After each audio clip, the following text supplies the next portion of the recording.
নমস্কাৰ বন্ধুসকল, আজি মই আপোনালোকৰ আগত ক'ম যে ভগৱান শ্ৰীকৃষ্ণৰ প্ৰেয়সী ৰাধাৰ মৃত্যুৰ বিষয়ে।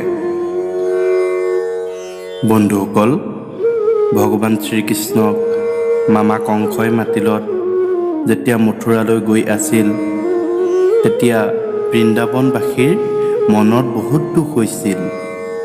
নন্দ বাবা আৰু মাতা যশোদাকে আদি কৰি গোপীসকল, গোৱালসকল, গাই আৰু পশু পক্ষীয়েও কৃষ্ণৰ প্ৰেমত ডুবি গৈছিল আৰু কৃষ্ণৰ আঁতৰ হোৱাৰ দুখতে সকলোৱে কান্দি কান্দি ভাগৰি পৰিছিল। এইটো সময় আছিল যে শ্ৰীকৃষ্ণৰ পৰা ৰাধা প্ৰথমবাৰ আঁতৰ কেতিয়া হৈছিল।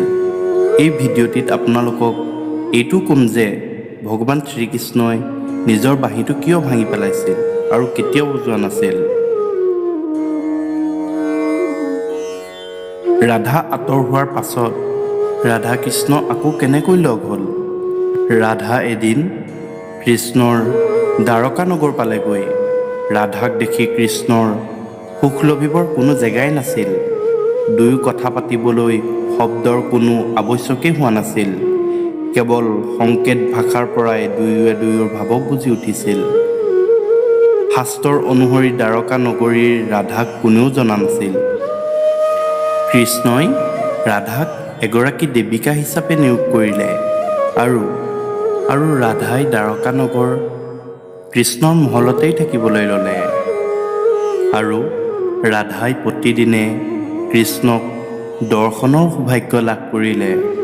কিন্তু ৰাধাৰ বয়স বাঢ়ি যোৱাৰ কাৰণে কৃষ্ণৰ পৰা আঁতৰ হৈ যাবলগীয়া হ'ল আৰু এদিনাখন ৰাধাই মনে মনে তাৰ পৰা ওলাই গুচি আহিল। তাই ক'ত যাব, কি কৰিব একো ভাবি পোৱা নাছিল। কিন্তু ভগৱান কৃষ্ণই সকলো কথা জানিছিল। এনেকৈয়ে বহু সময় পাৰ হৈ যোৱাত ৰাধা অকলশৰীয়া হৈ পৰিছিল আৰু তাই ভগৱান শ্ৰীকৃষ্ণৰ দৰ্শনৰ কাৰণে ব্যাকুল হৈ পৰিছিল। ৰাধাৰ এই ইচ্ছাটো পূৰ কৰিবলৈ ভগৱান শ্ৰীকৃষ্ণই দৰ্শন দিলে আৰু ৰাধাক কিবা বিচাৰিবলৈ ক'লে। তেতিয়া ৰাধাই অন্তিমবাৰৰ বাবে তেওঁৰ বাঁহীৰ সুৰ শুনিবলৈ বিচাৰিলে আৰু তেওঁৰ বাঁহীৰ সুৰ শুনি শুনি ৰাধাই প্ৰাণ ত্যাগ দিলে। তাৰ পাছত ভগৱান শ্ৰীকৃষ্ণই নিজৰ বাঁহীটো ভাঙি পেলাই দিলে আৰু কেতিয়াও নবজালে। যি ঠাইত ৰাধাই মৃত্যুলৈকে শ্ৰীকৃষ্ণৰ বাবে অপেক্ষা কৰি আছিল, তাত এতিয়া ৰাধাৰাণী মন্দিৰ হ'ল। এই স্থান মহাৰাষ্ট্ৰত অৱস্থিত।